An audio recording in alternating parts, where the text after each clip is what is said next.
Bonjour à tous et bienvenue dans ce nouveau tutoriel dédié à InDesign. Aujourd'hui, on va surtout regarder ensemble les gabarits. Donc, je vais créer un document de 3 pages. Ici, cliquez sur Créer. Et on va voir l'utilité des gabarits. Alors, les gabarits, vous les trouvez en faisant le F12. Et c'est le panneau page. Vous le trouvez aussi ici. Fenêtre, page. Donc les gabarits se trouvent en haut ici et les pages se trouvent ici en bas. On voit ici que sur les pages, il est noté A. Ça veut dire qu'elles sont, elles ont le gabarit A. Donc on va double-cliquer sur le gabarit A pour lui ajouter les numéros de page par exemple. Donc on va dessiner la zone de texte ici. Ici. Et puis on peut par exemple marquer page, numéro, numéro. Et puis ensuite on fait texte, insérer un caractère spécial, marque, numéro de page active. Donc là, vous voyez que ça vous indique pas vraiment un numéro de page, mais c'est un A qui vient. Donc c'est une balise. On verra tout à l'heure que ce A va effectivement noter les numéros de page. Je vous montre ça tout à l'heure. On va répéter l'opération ici, de l'autre côté. Donc on va sur la deuxième phase de la page, hein, on va faire ici un petit carré de texte. On va noter page, numéro. On va refaire texte, insérer un caractère spécial, marque, numéro de page active. Ensuite de quoi, on voit que le gabarit A est déjà sur mes pages, mais si on voulait si on voulait le mettre sur cette page, on le ferait un espèce de drag and drop comme ça. Maintenant, je vais double-cliquer sur ma page. Et on voit que ici, j'ai effectivement page numéro 2. Et ici, page numéro 3. Si j'ajoute une page ici, hop, je double-clique sur cette page, on voit que, étant donné que je n'ai qu'un gabarit, elle est toujours soumise au premier gabarit, hein, ici. Et si on double-clique ici, on arrive sur la page numéro 4. Maintenant, sur par exemple votre page d'accueil, sur votre couverture, vous voulez peut-être pas que le numéro de page vienne au fond, hein, comme ici, page numéro 1. Donc là, vous voyez que tout en haut des gabarits, on a quelque chose entre crochets qui s'appelle 100. Donc c'est 100 gabarits, il n'y a rien, il est vide. Donc on peut prendre ce gabarit et le drag and dropper sur la page que l'on désire et on voit que maintenant, il n'y a plus rien ici. Maintenant, je vais vous montrer comment ajouter un second gabarit. Donc, vous venez ici, pas insérer des pages, mais nouveau gabarit. Donc, le préfixe, vous laissez le même ou vous pouvez changer, mais ça reste une lettre. Je vous montrerai après pourquoi. Ici, vous pouvez lui mettre donc son nom. Alors moi, je vais mettre donc c'est pas top, mais bon, voilà, ok. Donc ça, c'est mon gabarit B. Ce sera mon gabarit de titre. Donc, à mon gabarit de titre, je vais, par exemple, pour un magazine ou une publication du style, on pourrait se dire, ben, on a un espèce de design pour chacune des pages avec un titre en haut qui indique, je sais pas, par exemple, si c'est de la cuisine ou quelque chose comme ça. Donc, on pourrait faire, par exemple, ici, je vais pousser tout ça ici, un espèce donc on va faire un carré, comme ceci, un rectangle plutôt, hop, ici, qui viendrait jusque là. Donc, on va lui mettre un peu de couleur, on met du bleu, son tour, non, du bleu, hop, et le contour ça se trouve ici, hein, on ne met pas de contour, ok, et là on va lui mettre un texte, et par exemple on dirait que les pages en bleu seraient des pages de notre magazine, les pages bien-être. Voilà, on change un petit peu le texte, on met ça un petit peu plus grand, voilà, voilà. Et puis avec le raccourci clavier CTRL-ALT-C, vous réduisez donc le bloc du texte à la taille du texte. Donc on va mettre ici, ici bien-être. comme ceci. On va agrandir un tout petit peu ça hein, et mettre ça là. Ensuite, on va faire la même chose de l'autre côté. Donc là, j'ai fait un CTRL-C, CTRL-V, donc un copier-coller. Hein. Voilà. On va le mettre à la même hauteur, comme ceci. Et on va dupliquer le texte, CTRL-C, CTRL-V, et on va le mettre à la même position. Voilà. Ensuite, on va reprendre nos calques, nos gabarits. Et puis, ce qu'on va faire, c'est qu'on va lui dire, sur ces pages, on aimerait bien, donc ces pages de titre, ces pages qui vont faire partie de notre magazine, que je vais vous montrer ici, par exemple. On va les mettre là, hop. Et on va cliquer sur nos pages maintenant. Donc là, on n'est plus sur notre gabarit, mais on est sur nos pages. Donc pour ce faire, je vais ajouter du texte. Donc je vais mettre un petit peu de contenu dans cette page pour qu'on comprenne bien. Donc je vais mettre un peu de texte ici. Oups. Du texte. J'ai du texte dans le presse-papier que j'ai copié sur Wikipédia. Donc voilà, je vais un petit peu augmenter sa taille. Voilà. Ici, comme vu dans des précédents tutos, on voit qu'il y a du texte qui est en rade. Donc j'augmente la taille de mon bloc de texte. Hein. Là, on n'est pas dans l'idée de faire quelque chose de joli, mais je veux vraiment vous montrer comment fonctionnent les gabarits. Donc voilà, là on pourrait mettre une petite photo, voilà, hop, comme ceci, et puis on a notre première page.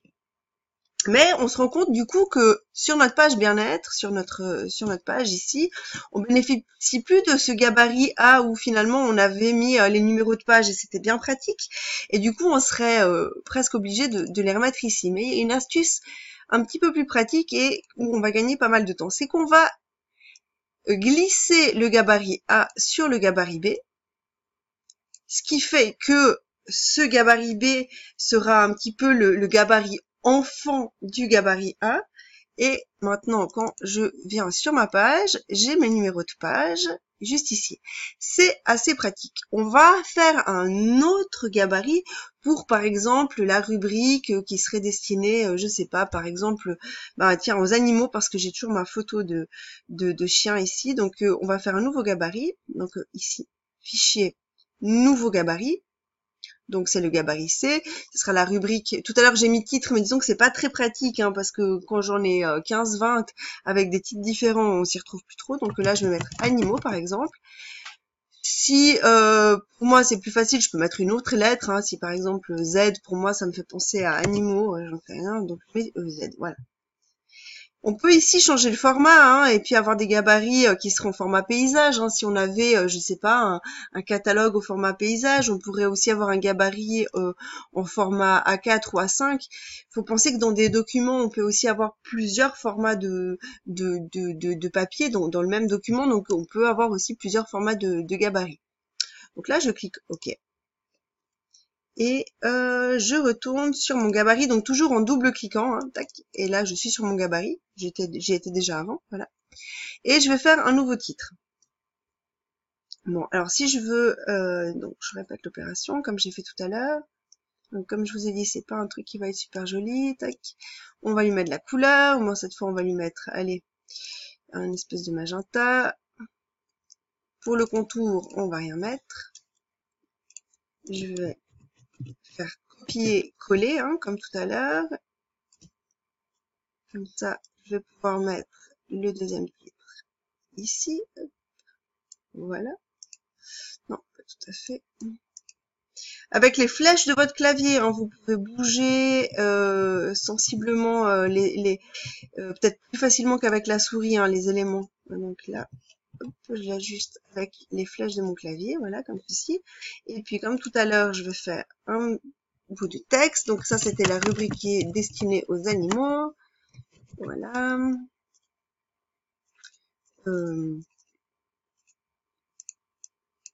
En fait, voilà, là, je me dis, ah, bah, du coup, je me souviens plus trop ce que j'avais utilisé comme police d'écriture et comme taille d'écriture sur mon dernier gabarit. Donc, je vais faire un truc qui est assez malin, c'est que je vais retourner sur mon autre gabarit et je vais prendre mon texte et je vais en faire un style de texte, un style de paragraphe. Comme ça, J'aurais pu me poser cette question, je pourrais directement appliquer. Donc je vais venir ici, fenêtre, style de paragraphe. Ou j'aurais pu faire un style de caractère aussi là, mais disons que je vais faire un style de paragraphe. Donc je vais faire, donc la première chose, c'est que je sélectionne le bloc de texte qui m'intéresse. Je viens ici, nouveau style de paragraphe. Là je vais l'appeler en tête. J'aimerais bien mettre une image en tête magazine. Voilà, comme ceci. Je mets OK. Il vient ici. Et on voit qu'effectivement, quand je sélectionne celui-là, il est effectivement à en tête magazine. Celui-là, je vais faire pareil. Tac, je le sélectionne et là, je lui dis applique en tête magazine. Du coup, je vais sur mon gabarit de tout à l'heure, je sélectionne mon titre de rubrique et hop, je lui applique l'en-tête magazine. Comme ça, c'est tout bon, je me pose pas trop la question, c'est nickel. Je mets celui-là ici. CTRL-C, CTRL-V pour le copier et le coller là, voilà. Bon, comme je vous dis, le but, c'est pas que ce soit parfait, mais c'est vraiment de vous montrer l'utilité des gabarits et des styles de paragraphes et d'objets par la même occasion. Hein. Donc voilà. Et là, on se rend compte à nouveau que sur ce gabarit-là, ben, j'ai pas le numéro des pages. Donc on refait comme tout à l'heure. On va prendre le premier gabarit A, qui était le gabarit où on avait mis les numéros des pages. Alors, le panneau, vous pouvez toujours l'agrandir. Hein, et vous pouvez aussi agrandir ici la partie pour qu'on voie mieux tous les gabarits, hein, parce que vous pouvez facilement en avoir toute une ribambelle. Ici, vous prenez votre gabarit, donc le gabarit A où on avait les numéros de page, et vous le glissez sur votre gabarit Z animaux, comme ceci. Et voilà, on voit que le numéro de page est ici. Hein. Vous voyez que c'est la balise de la page se trouve ici. Maintenant, je viens sur ma nouvelle page et je vais lui appliquer le gabarit de la page animaux. Je vais mettre du texte. Ça. Donc j'ai du texte dans mon presse-papier, donc je le colle. Ici, du texte sur un animal, sur l'épagnol tibétain. Voilà, hop. Et puis cette fois, je pourrais dire, aussi, j'aimerais le même style de paragraphe que j'avais tout à l'heure sur ma première page ici, pour garder une espèce d'unité. On l'a déjà vu dans d'autres tutos, mais destiné donc sur InDesign, mais je peux vous remontrer ça. Donc on sélectionne le bloc de texte qui nous intéresse. On est dans le panneau style de paragraphe. Vous faites ici, nouveau style de paragraphe. Et là, on va l'appeler paragraphe principal, comme ça on sait que c'est donc les paragraphes, on met OK. Et tiens, là on pourrait mettre un titre aussi, on va mettre un titre,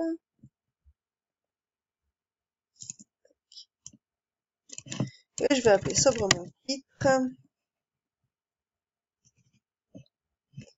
et là on va le mettre en 30, même un peu plus, 48, voilà, hop. Et là, je vais en faire un style de paragraphe aussi, donc tac, je sélectionne le titre. Ici, nouveau style de paragraphe que je vais appeler titre. Je mets OK. Et maintenant, donc titre, hop, je l'applique bien ici. Titre. Et maintenant, quand je vais dans ma page, dans ma page animaux, donc je sélectionne avec la flèche noire mon bloc de texte. Je vais sur paragraphe principal.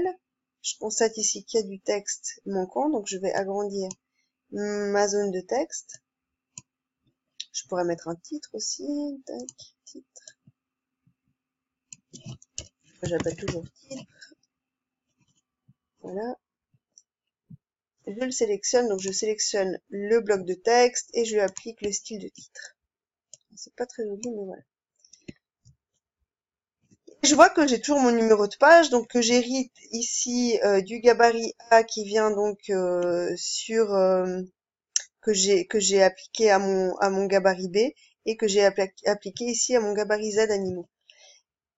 Et puis donc je peux toujours ajouter des pages, hein.